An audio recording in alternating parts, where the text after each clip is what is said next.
Bienvenue sur Projecture. Nous allons voir comment souscrire à l'abonnement et bénéficier de l'essai de 30 jours et comment configurer ensuite votre environnement de travail. La première chose à faire est de choisir votre type d'abonnement. Nous allons sélectionner aujourd'hui Centre culturel. Vous rentrez votre adresse mail. Vous choisissez votre mot de passe qui doit être composé d'une lettre majuscule, d'une lettre minuscule et de chiffres avec un minimum de 8 caractères.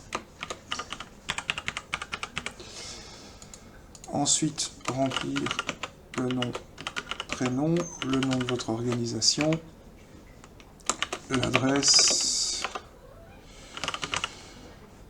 la ville, le code postal, et éventuellement votre numéro de téléphone. Donc vous pouvez choisir soit de payer directement via PayPal, soit via votre compte bancaire et un virement.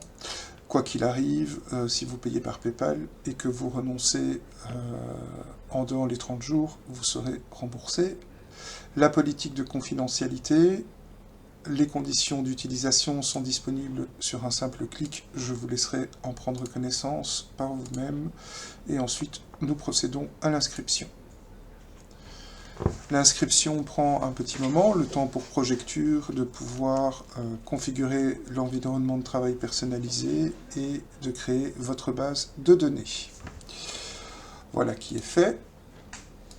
Ensuite, vous allez sur vous êtes un centre culturel, vous rentrez votre login et votre mot de passe et nous cliquons sur connexion. Voilà. Vous arrivez donc ici.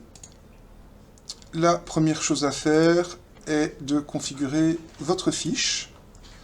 Donc vous rentrez votre logo, votre nom, le nom de votre association, votre adresse, numéro de téléphone, site web, numéro d'entreprise, code bancaire et code AREVI. Ces infos vous seront utiles plus tard pour générer votre rapport d'activité ou pour générer d'autres demandes comme les demandes AREVI. Une fois que cela est fait, vous enregistrez et nous allons dans Fiches, personnel, liste du personnel, et vous pouvez ajouter les membres de votre personnel. Alors, on va mettre Jean, Jacques, par exemple, animateur,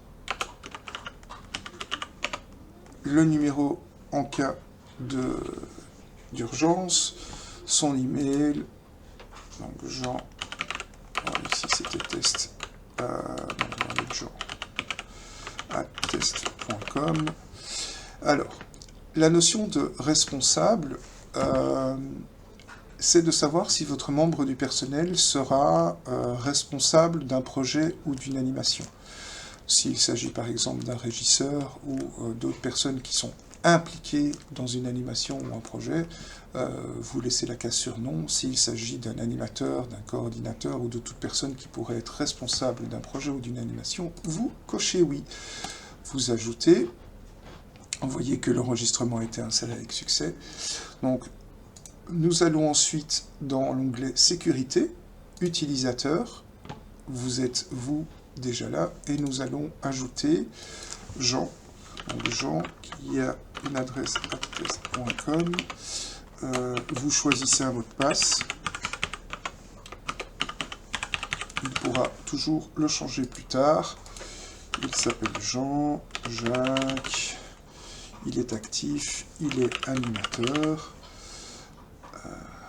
Ah oui, c'est son adresse mail.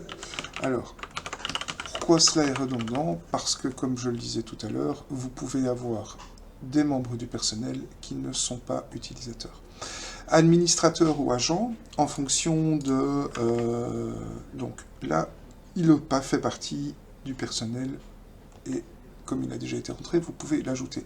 Administrateur ou agent, en fait, comme vous pouvez le voir ici, vous avez accès à tout, aux paramètres, aux changements de mot de passe, au groupe utilisateur, aux applications auxquelles les gens ont le droit d'avoir accès, etc. en tant qu'agent, il n'aura accès qu'aux fiches projet, aux fiches animation, donc toutes les fiches. Il n'aura pas accès à la modification des listes du personnel et à l'onglet sécurité et gestion.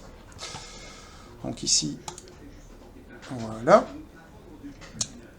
Et donc nous allons pouvoir aller tester. Je vais juste me rappeler, c'est jean@test.com. Et une fois que votre user est créé, il peut se connecter.